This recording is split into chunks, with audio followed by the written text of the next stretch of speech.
Om Sahanavatu Sahano Bhunaktu Sahaviryam Karavavahai Tejasvinavadhitamastu ma vidvishavahai. Om Shanti Shanti Shanti. Harihi Om. Om Parthaya Pratibodhitam Bhagavata Narayanena Swayam Vyasena Rathitam Purana Munina Madhye Mahabharatam Advaitamritavarshinim Bhagavatim Ashtadashadhyayinim Amba Tvam Anusandadhami Bhagavad Gita Bhavadveshim Vasudeva Sutam Devam Hamsachanuramardanam Devaki Paramanandam Krishnam Vande Jagadgurum Mukam Karoti Vachalam Ambum Langhayate Girim Yatripatamaham Vande Paramanandamadhvam.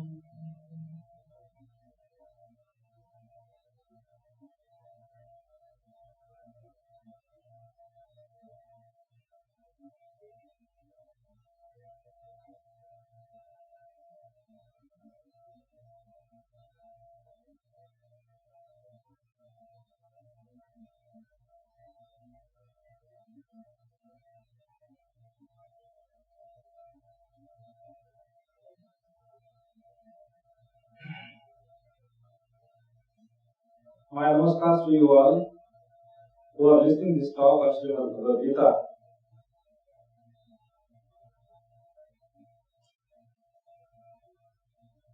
I was thinking to let go of today's talk, thinking that because it is raining, nobody would come. So, but it seems you are here, so we will continue this talk. We are in the midst of this 18th chapter, Ashtadashodhyaya. This is the last chapter of Srimad Bhagavad Gita. Its name is Moksha Sannyasa Yoga. That emancipation or liberation through sannyasa or through complete renunciation. So the nature of renunciation is being discussed here. This chapter also began with Arjuna's questions asking to be explained and expounded. Severally, if Tyaga and Sannyasa are two distinct things, if they are and if they are not, to explain the principle, the nature of it. So that was Arjuna's question, the very first verse of this chapter. So his word was Tattvam Ichchami Veditum. That I want to know the Tattvam, the principle, the very heart, very soul of Sannyasasya and Tyagasya cha. Of Sannyasa also and of Tyaga too. That was Arjuna's word. So it seems, and in this way, as Bhagavan puts it, so though these two terms are referred differently, but essentially they are the same because we see him using those words as if alternatively, not to separate them. So to define them, he had said that Kamyanam Karmanam Nyasam Sannyasam Kavayo Vidu. That the wise one, They call sannyasa to the giving up of the work with desires, work which fulfills your desires. Kamyanam karmanam nasa. Kamya karma nyasa, that is giving up, renunciation, tyaga. So giving up such work which just fulfill your desires. And these kamyas are therefore must be understood that every work it has its own result, objective, therefore purpose. So here desirables are the material one. So kamya here in this word iva, those are the kamya. Or they could be again material one in afterlife, like swarga kamana, etc. So direct or indirect, both kinds of desires and work undertaken to fulfill those desires would be termed as kamya karma. Something might yield me direct result. And in this world we see people, as we drench ourselves into this worldliness, we become very calculative, manipulative, and we do not deal many times what we show on the above, on the surface, is not our real intention. We have indirect goals in our mind. I will do some charity. Definitely I am giving some money and it is going to cause some benefit to some people. Yes, but I have secondary goal in my mind. This is not what exactly I am doing charity for. Because if I do this charity, then I will get this and this thing, that and that thing, maybe some income tax exemption, maybe some name, maybe I am standing for election. I might, I am thinking that to get elected, and then I will earn more money. So there could be direct and indirect ways, and those all would be. So here, like Swarga, the idea of Swarga is exactly like that, which is not obvious, but which hides behind the screen, which is not the direct result. If you do this, then you will get hereafter. That is the idea of Swarga. So some benefit, some comfort, some luxury, some fulfillment of desires in the secondary form. That is the idea of Swarga. Direct is this word.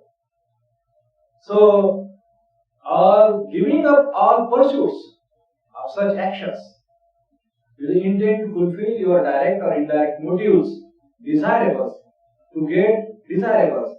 It will also include to ward off anything undesirable.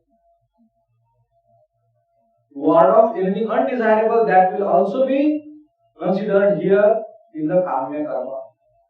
To ward off rip off your competition, your enemy, somebody who might pose a challenge to you, stake a claim in your profit. So remove him. So that would be a desirable thing for us. So therefore, warding those such kinds of negative actions will also be kamya karma. And here this is about sannyasa is therefore formally not engaging in any such kind of pursuits towards the fulfillment of your desires, direct or indirect, also included warding off all undesirable things, and that would be termed as sannyasa formally. Tyaga, whereas it is essentially, one says, it is not exactly focused on the actions in which you engage, but rather it is governed by this principle sarva karma phala tyagam. That there are works to be done, good, bad and ugly into this world, but you do not cling to its fruits. So you do just, are you governed by your whims and fancies? Like it was told in the end of the 16th chapter. Vartate kama kaharata. Is it like that? No, exactly not. Here the individual is governed by a higher ideal and principle.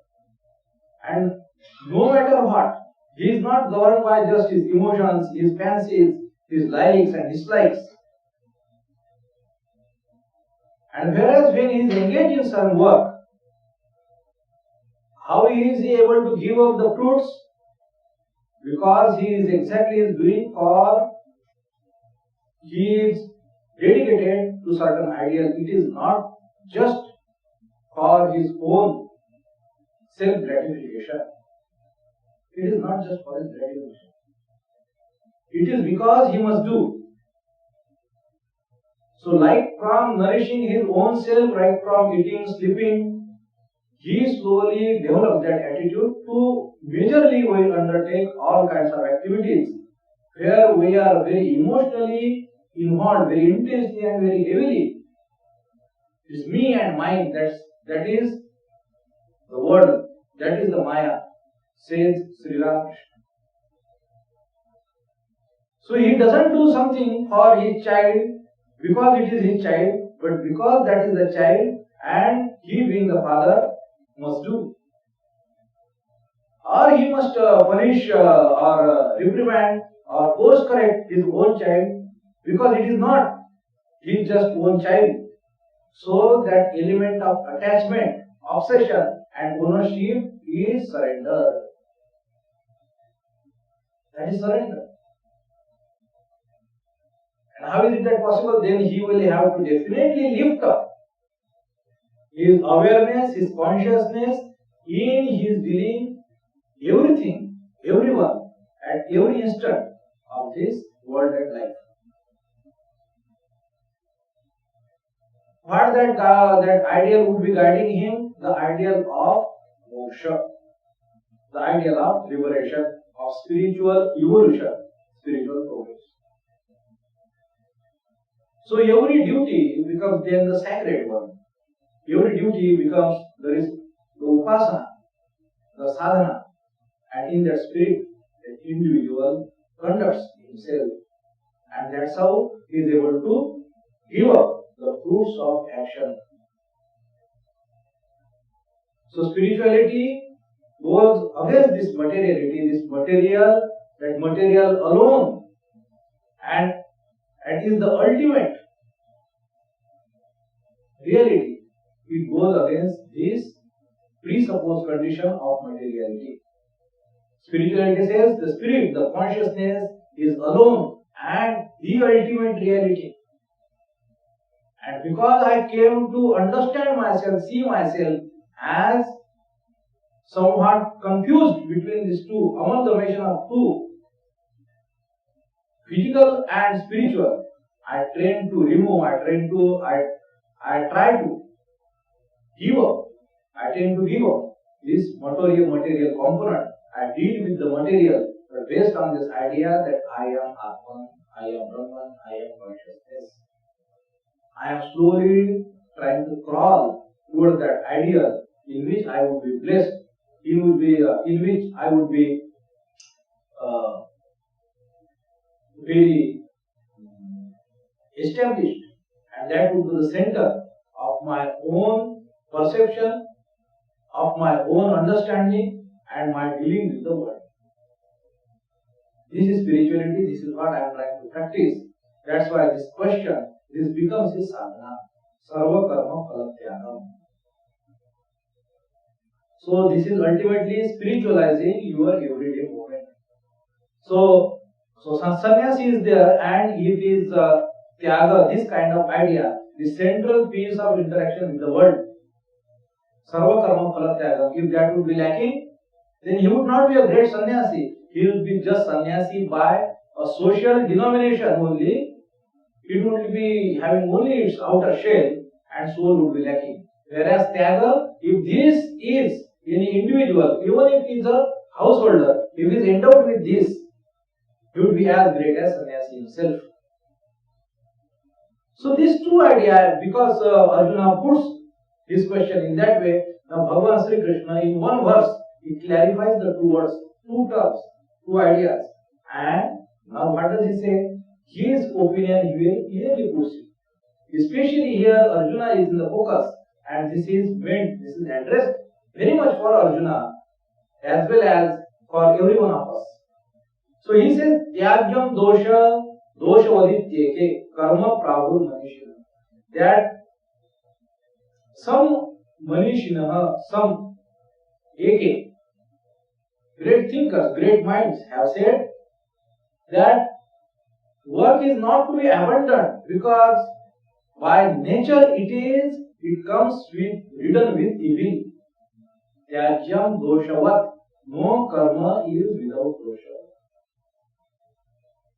So what is being said? Yes, it is true that karma is not without evil.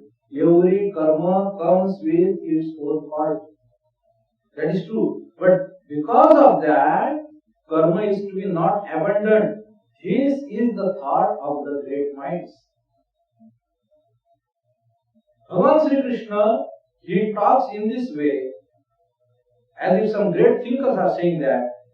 So, he says not only this is his opinion, but there are great minds whose idea I am also recalling. I am also repeating, reiterating. So also these good works of all yajna, dana, tapa, karma. So yajna, dana, these are definitely the duties of the householder. But tapa, etc., definitely is householder also do. Sannyasa is so as the all the more he must do. But they all must engage. These are the good things. No tyajyam iti chapare, because they leads to liberation, spiritual liberation of the soul. Nishchayam shrume tatra tyage bharata sattama tyago hi purusha vyaga trividha sampratitita. So, in this regard, in this matter of tyaga, listen my opinion, listen my thought, that this is tyago hi purusha vyaga. Hear from me the final truth about relinquishment, that is tyaga, based on the bharata, that is bharata sattama. For relinquishment has been declared to be of three kinds. So tiger among men, purusha vyaga. Tyago is trividha sampratitita. It is told of three ways. So again, tamasic, rajasic and sattvic.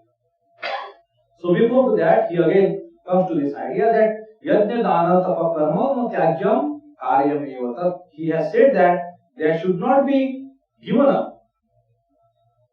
Because, and he gives here the reason, because it leads to pavanani manishina. They are purifying the individuals. So you must constantly pursue them very consciously and deliberately.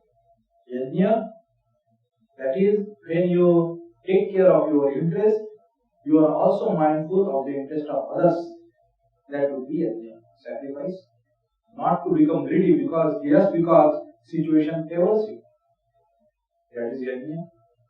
Dana is purely doing something for an eligible individual, seeing desha kala patra and not expecting anything in the return. That is dana. This is the second degree. Tapa. So yajna, dana and tapa. Increasing degree of sacrifice we see. In yajna, your interest is taken care of, you are also taking care of others' interest. In dana, you are taking care of others' interest, not even expecting anything in return. Higher degree of sacrifice. Tapa, if now you deprive yourself, even what is legitimate for you, that would be tapa. That you do upavasa, that is tapa. You practice some frugality, you try to live with minimum possible. You are entitled to it, you can have it very legitimately, but you do not do that. You let it go and you bring yourself, your material desire, want, your consumption, still lesser and lesser level. That would be tapa. So increase yajna, dana and tapa. Increasing degree of sacrifices. And what they are? pavanani manishinam. Why would some person be able to do that? Because unless that individual considers himself something other than material, unless he is firmly rooted in this idea that he is spirit itself, consciousness itself, without that he would not be able to do that. And therefore, when somebody is practicing this yajna, dana and tapa, it would reinforce this idea that I am Atman, I am not Deha, Mana, Buddhi, Chitta, Ahankara.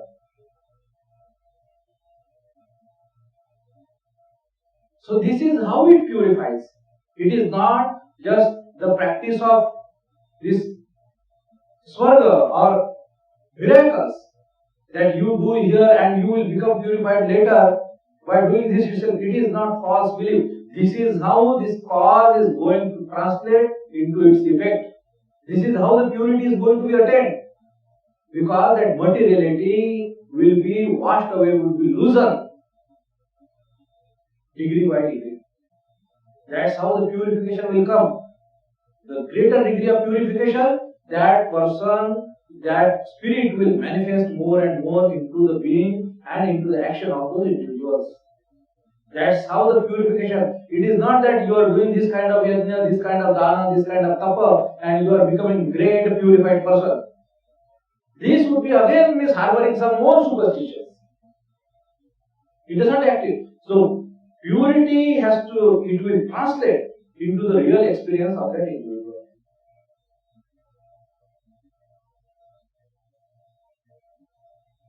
So, etani apitu karmani, even these karmas, yajna, dana, tapa, karma, you must do sangam tyatva phalani cha kartavyan iti me patha. That you must do this. This is your kartavya. This is how you must live. This is how you must approach your life. This is your kartavya. This is your duty. And without any attachment, without any obsession to its result, you must be constantly engaged into that. If you would be too mindful of the results, you would get frustrated. Or if you get the result, it will go to your head. You will become egoistic. If you become little better, if you can meditate little more, if you are doing charity, if you are doing little bit of sacrifices, if you are practicing some kind of frugality, you will think yourself to you are a very great person. So therefore, even these actions, etani, apitu karmani, which karmani, yajna, dana, tapa, they must be done, sangam tyatva phalani cha. So attachment to the results, this must be given up. This is, Bhagavan says, partha nishchitam matam uttamam. Me partha nishchitam matam uttamam. This is my opinion. This is my highest opinion. This is what Bhagavan says. You must be constantly engaged in that, and even those things you must do. Sangam tyatva phalani cha kartavyan iti me partha. This is what Bhagavan says. Niyatasya to sannyasa, the one which has come by certain kind of arrangement of the law, of the norms. Once a human being adorns this body, many things comes as an obligation which are not in your control anymore now. So who are your parents? Where you are born? What psychosocial condition would be there? It will come to you. But regardless of that, there is your duty. And you should not shy away from it. You must do that. You should not give it up. Niyatasya tu sannyasa karmana nopapadyate. It is not just by birth. In various situations in throughout our life, due to various cause and effect, chain, this relationship, some things come to us and we are expected to respond to it appropriately. And here you should not practice tyaga, that no, I am a great spiritual giant. I don't want to fight war. I would rather beg arms. This is what Arjuna had said. And Bhagavan says, if somebody even does that, moha, that you have totally confounded intellect, confounded in the understanding, and you totally give it up, parityaga, that would be termed as tamasa. It would be called as lowest kind of tyaga. Then, because some action, dukkhamityeva yat karma kaya klesham yatyaje, that work is very painful, very tedious, and it causes lot of suffering, lot of stress, kaya klesha, physical work, and there is also lot of fear. So from the fear of this physical suffering, some person gives it up. Then it would be called as rajasika tyaga. And even this will not bear any result. Meaning, earlier definitely doesn't bear result, even this doesn't bear result, this cannot be called as truly tyaga. So what is true tyaga? Then Bhagavan says, in the next verse, he says, karyam ityeva yat karma niyatam kriyate arjuna. Niyata karma, and that is his duty, that is karyam, that he must do that. And he goes on doing. Arjuna, so whatever such work is there, he goes on doing. And again that condition, sangam tekva phalam chaiva. Attachment to the work as well as attachment to the fruits thereof, the results thereof. This both sangam tekva phalam chaiva. Satyagi, satyaga, satviko. So that is truly the satvika tyaga. This is what Bhagavan says. This is the 9th verse. Until this verse we had seen in our last class. Now this 10th verse is there. This verse is particularly very close to my heart. I like this verse very much. And this is not the place. Similar kinds of idea also comes in the 5th chapter also. So between this 3rd to 5th chapter, I do not exactly able to recall that. Now, 3rd chapter, sorry. So this verse is very beautiful. What does it say? So here it is said that satvika tyaga, how is it like? That you give up attachment to the work, attachment to the fruits thereof, and because it must be borne by you, you go on doing it.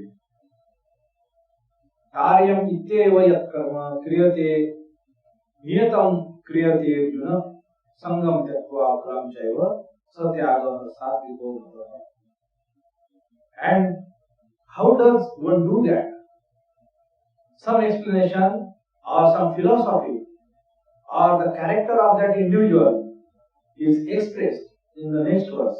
This verse says, na dveshti akushalam karma kushale nanushajyate tyagi sattva samavishto vedhavi chinna samshayana. What does Bhagavan says? That how is this person, when he would be able to do that, he will definitely have developed this kind of character. And that character is qualified by these 2 components. The first one is na dveshti akushalam karma, that you do not give up any action where you are not good at, kushalam, which is not to your desires, to your liking, which is not very agreeable to you. So such work, na dveshti, you do not hate it. You do not hate such work. You do, though it might not be it might not have been your first choice, given the choice. You might have to do sometime such work because it comes to your lot, and not very heartening it is to you, but you still do it nonetheless. No dveshti. You do not hate. You do not hate to do that work. Akushalam karma. Similarly, kushale nanushajyate. If there is another work which is to your great liking,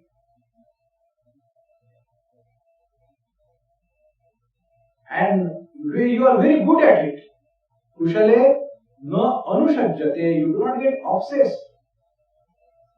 You do not get completely lost into it. No anushajyate. Get too much attached that I will only do that. Nobody else should do that. I want to do it. Kushale nanushajyate. You do not get obsessed, attached with it. If you have developed both these components, no dveshti akushalam karma and kushale nanushajyate, if you have developed both these components, then what will be this person? Then this person is, according to Bhagavad Gita, Sri Krishna, he says, Tyagi Sattva Samavishtaha Medhavi Chinna Sanjana. Meaning, he says, he gives four qualifications, four epithets to describe this person. That this person indeed is truly a Tyagi. This is the first epithet. First adjective Bhagavan uses, Tyagi. He has truly understood the heart of Tyaga. Here Arjuna, the war stands before him. It is not to his heart to fight this war. Nonetheless, he do that because this is niyata karma now. It has come to his law. So I must do it. Sangam tyakva phalam chaiva. Not only attachment to the work. So no dveshti akushalam karma, that akushalam karma. He is very good at it as far as qualification is concerned, but that is not very agreeable to him. Akushalam karma. No dveshti, he doesn't hate to do it, he simply does it. Sangam tyakva phalam chaiva. And probably contemplation or something which was to his heart to do that, he doesn't get too much attached to it, obsessed with it. He cannot do it, he let it go. So this person would be considered truly a Tyagi. Then Bhagavan says, Sattva Samavishta, that this person is truly established in Sattva, which is the balance of this Tamas and Rajas. That there is a clarity in his understanding. His mind is not heavy and clouded by misjudgment and misunderstanding. He has a clear clarity. He is not, and therefore that person is called as Medhavi. This person is truly intelligent person. Sattva Samavishta is enveloped, he is established in Sattva, and he is truly intelligent, Medhavi. The intelligence which leads to spiritual illumination, that Medha is open to him, Medhavi. And definitely this person should be called as Chinna Samshaya, that all doubts are vanquished of this person. He is bereft of all confusion. So all these four ideas Bhagavan Krishna presents with this to describe such a person who has attained such kind of character. No dveshti akushalam karma kushale nanushajyate, and karyam ityeva yat karma niyatam kriyate arjuna sangam tyakva phalam chaiva satyaga satviko. So who has attained satyaga? So this person has attained the full clarity. How is this possible? Because it is established in Atma Jnana. If Atma Jnana would be clouded, this person wouldn't be able to do that. That is the purpose. That is the meaning. Why it is called as Medhavi, Chinna Sanshaya? Because he sees his spiritual path very clearly. The path to Atma Jnana is very clear for him. That's how he is able to engage in this action in this totally detached way. Detachment from the action and detachment to his fruits. He is not carried away, influenced by any of this, by action itself or the fruits thereof. He is at a point, at the crossroad of this time, place and cause, and he takes a call, what he must do, what is his duty, and delivers, whether it is to his heart or not. This is the 10th verse. Bhagavan again reiterates, as he had said in the 3rd chapter. Here in the 11th verse, Bhagavan again reiterating that idea. Nahi deha bhuta shakyam tyaktum karmanya sheshatah yastu karma phalatyagi satyagitya vidhiyate. He says, so until 11th verse we had seen. So he says that for an embodied person, for a deha bhuta, it is not possible to give up all our karmani asheshatah, that without remainder. Meaning absolutely, it is not possible to give up all works, to give up absolutely all kinds of work. It is not possible for a person who has had a body, who is an embodied being. It is not possible. Your every existence, as long as this ego exists, the idea of exclusivity exists. So long as everything is karma, that is the whole point. Even if you are not doing anything, if you are just experiencing, if you are experiencing, then it is happening. That would be called as karma. As long as you are aware of your identity, this identity is not dissolved into infinity, till then everything is karma. Every existence of yours, even mere existence of yours is karma. So it is impossible to give up all work absolutely. Therefore, so one who is karma phala tyagi, one who has given the fruits of action, he would be considered truly a renunciator, a renunciate. Satyagi iti vidhiyate, iti abhidhiyate, ityabhidhiyate. So he would be considered as tyagi, one who is able to give up the fruits of action. Because actions themselves cannot be given up absolutely. So the one person who has developed, mastered this art of renunciation of fruits of action, how will be he able to give up the fruits of action? By dissociating himself from this identity and root his identity into the consciousness, not in material. Now, next, so until this 11th verse we had seen in the last class. Now Bhagavan says, now he explains the complexity of this karma and karma phala, and he will show him further path. Now we are talking about the giving up of fruits of action. Now Bhagavan here, see what he says. Anishtam mishtam mishram cha, anishtam mishtam mishram cha, trividham karmana phalam, bhavatya tyaginam pretya, natu sanyasinam kvachi.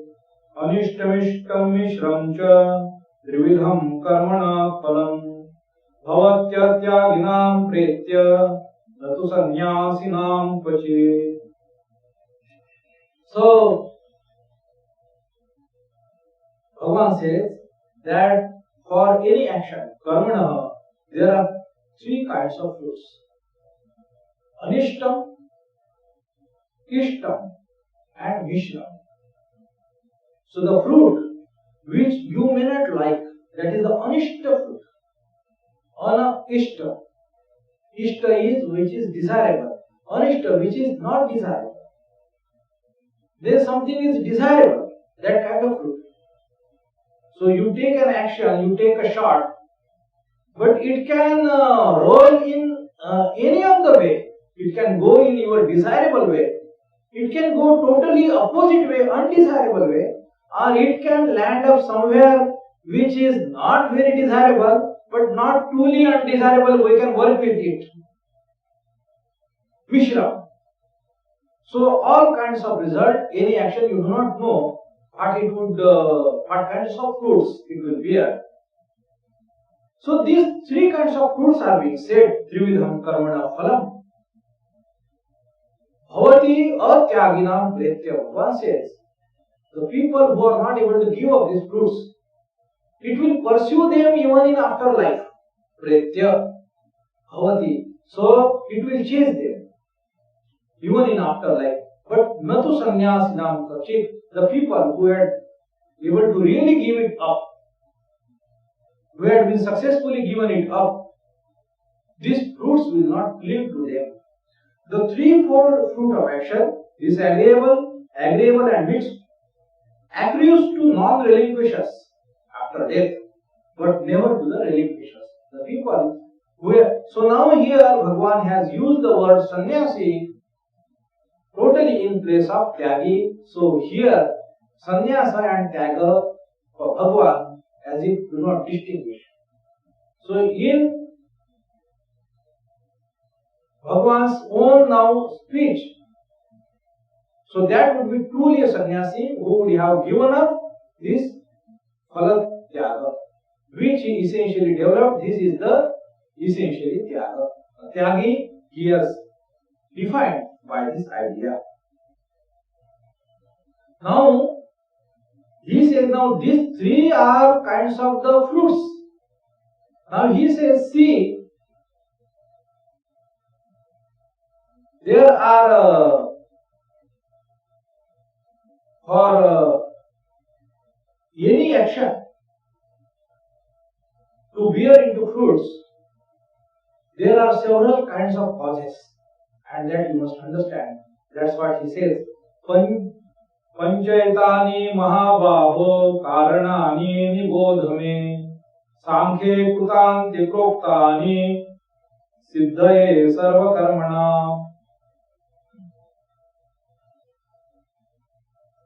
So pancha etani mahabhaho karanani nibodhame. So learn from me, nibodhame, me from me. O mighty R, mahabhaho.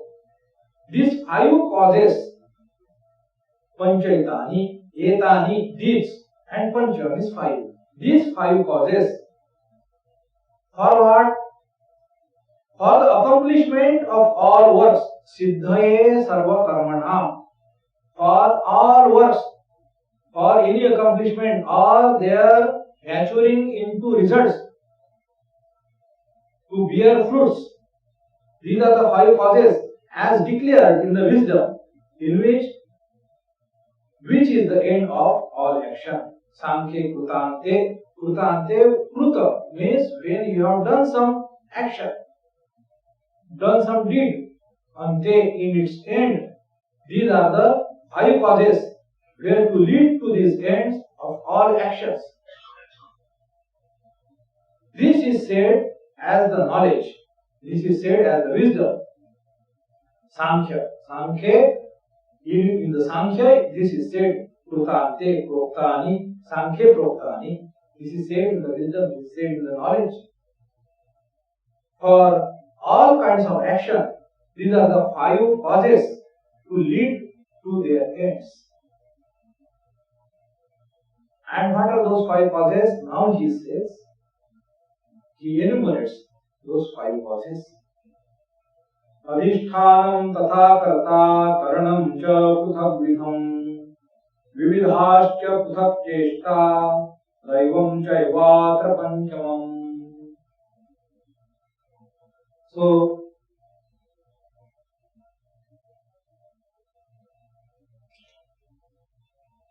in Bhagavad Gita, we come across various concepts, various ideas, which are today not really mainstream in today's Hindu religion and even in our spiritual philosophy, like the ideas we saw at the end of 7th chapter, which Bhagavan discusses in that Akshara Parabrahma Yoga in the beginning. Even this 14th verse which I just read. Similarly, some ideas had been in earlier chapter also, like 7th chapter, etc. So which are not very mainstream, but we find those, they are mentioned in Bhagavad Gita because at that time definitely they must have been in hope. That's why they are part of Srimad Bhagavad Gita where Bhagavan has referred to it. So we can go through them and we find Bhagavan Sri Krishna is always very respectful, very mindful and provides a due courtesy to accommodate all such kinds of views which may not be very central to the theme of even Bhagavad Gita. Nonetheless, we find them very appropriately mentioned. So Bhagavan says here, so this is what is being said. So these are the 5 causes. What are these 5 causes?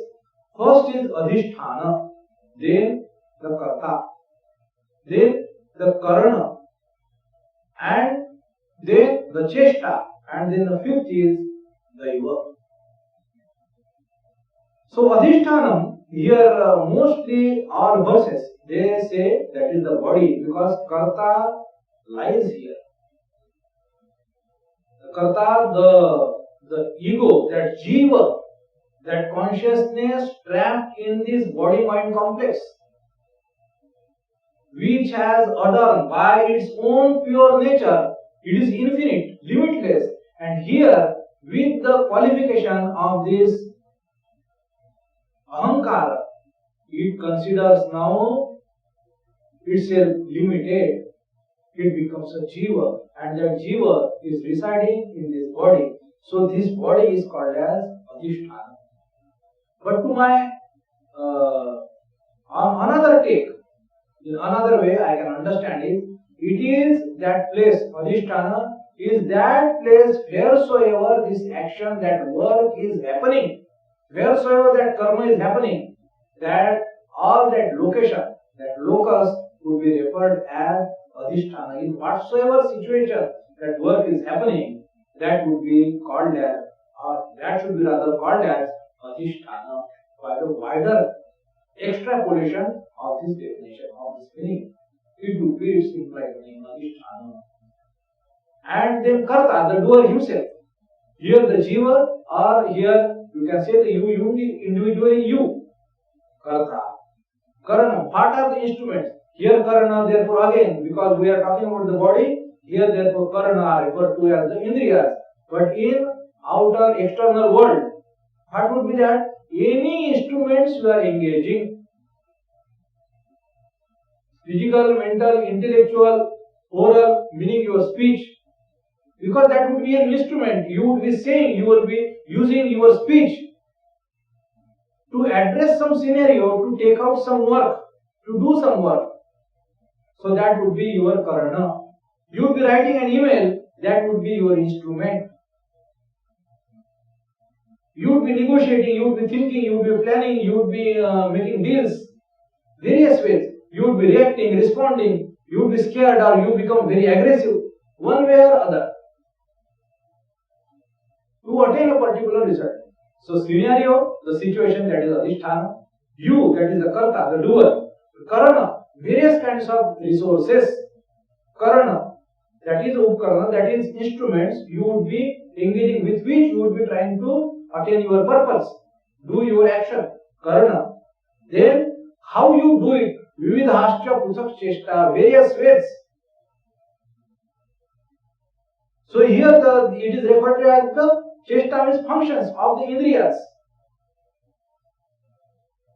including your mind. Cheshta and Daivam, that is the, here it is said the presiding divinity. So Daivam, that is the Prarabdham. So that is, collective force of things which you do not have control over. You might have taken correct judgment, placing a bet on some stock, but there are some scenarios which are going on elsewhere which you do not have control over, and it can go one way or other.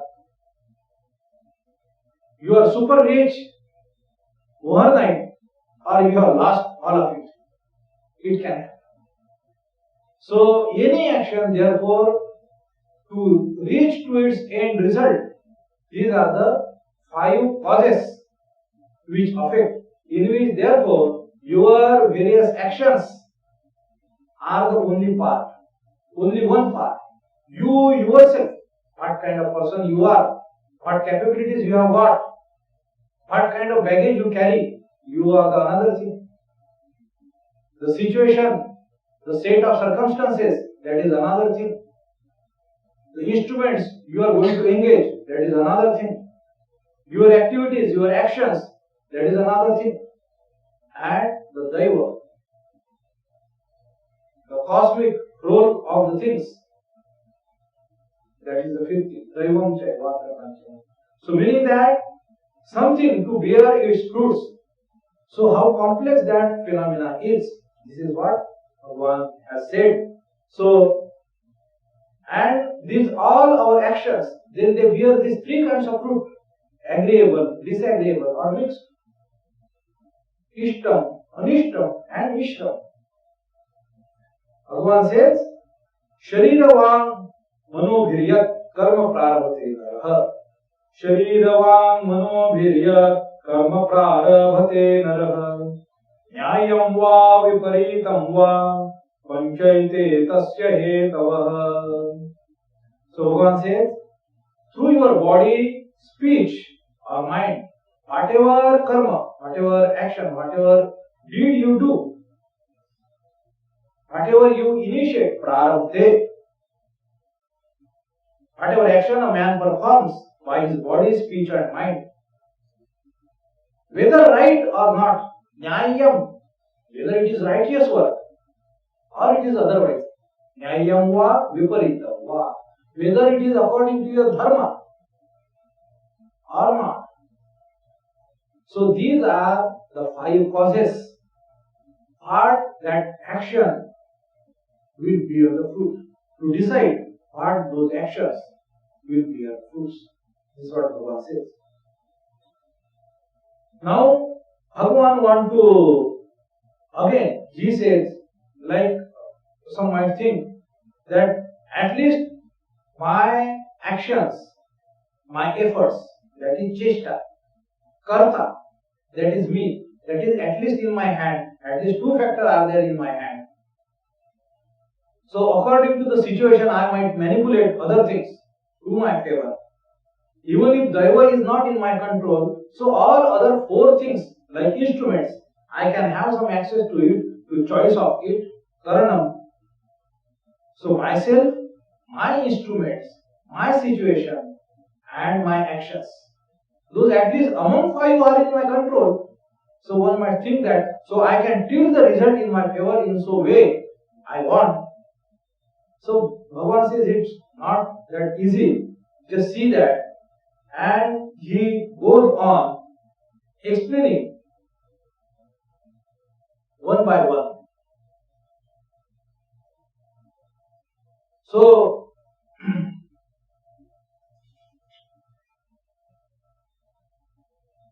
so 3 things he will later explain in detail. So those 3 things means jnana, karma and karta. The knowledge, the action and the doer. These 3 things among the 5 are very important to understand. So jnana is not part of it. Karma and karta, therefore, definitely they are. Here he says a few ideas. Tatraivam sati kartaram atmanam kevalam tuyah pashyati apruta buddhitva nasa pashyati durmati. So he says, now this being the case, here in this regard, if somebody sees sati, means this being the case, tatraivam, tatra, as I have explained to you earlier. So one the person, whosoever person who sees kartaram Atmanam kevalam. If somebody says Atma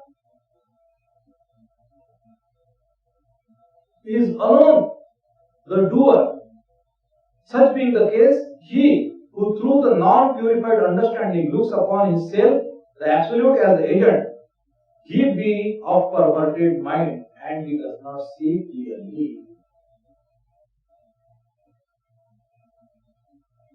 So Atmanam, the consciousness, it doesn't mean that one who sees that consciousness as the doer. Atmanam kartaram kevalam. So Atmanam kevalam. So that alone is the doer. Pashyati apruta buddhitva. So one who sees like this, it is because of his apruta buddhi, that it is of his immature. Bhagavan, here generally apruta buddhi is translated as unpurified intellect, non-purified understanding. But if we take really literal meaning, even that is also very nice, very great, very elevated. Apruta. Pruta means one who has done, one who has not done enough, who has not experienced the life, who has not practiced enough, who are the immature people, aqueous people, substanceless people, who are not backed by the understanding. Their understanding is immature, empty, and this is that's how these people refer to that consciousness as that refers that doership to that consciousness. And that person is durmati. This person doesn't understand clearly.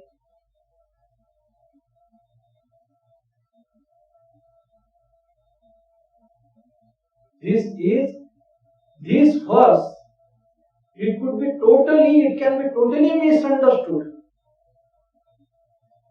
If one translated just because these are the same words, you can totally take it that one who sees this Atmanam, Kevalam Atmanam, that consciousness alone as a doer, that person is seeing, because he is not doing anything. Apruta, buddhitva. And the person who does not see, that person is durmati. You can totally mistranslate it. If you miss a little, you can totally mistranslate it. But Sanskrit grammar is such, because here it leaves no chance by saying pashyati apruta buddhitva. Apruta, this word is not ever taken in a grand or good sense. It is always, because this idea comes from the Mimamsakas. This idea comes with the Mimamsakas.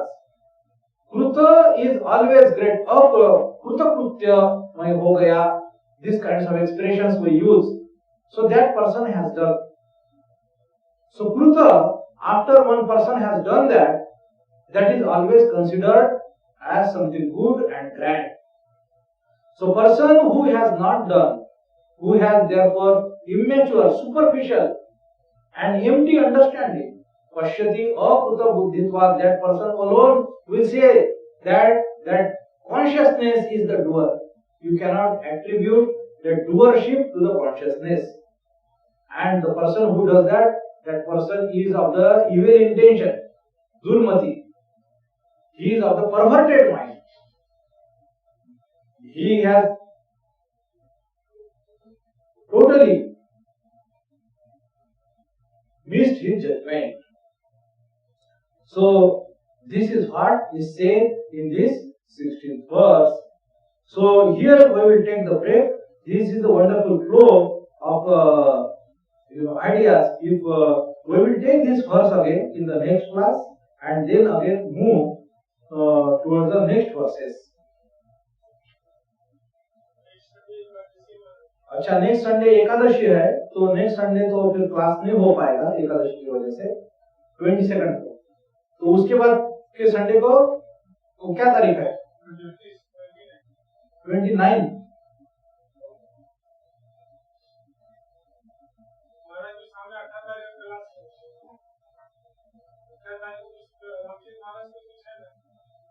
पच्चीस तारीख को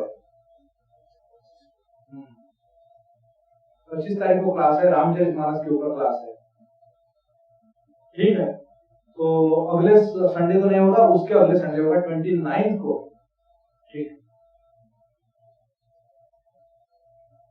ओम शांति शांति शांति।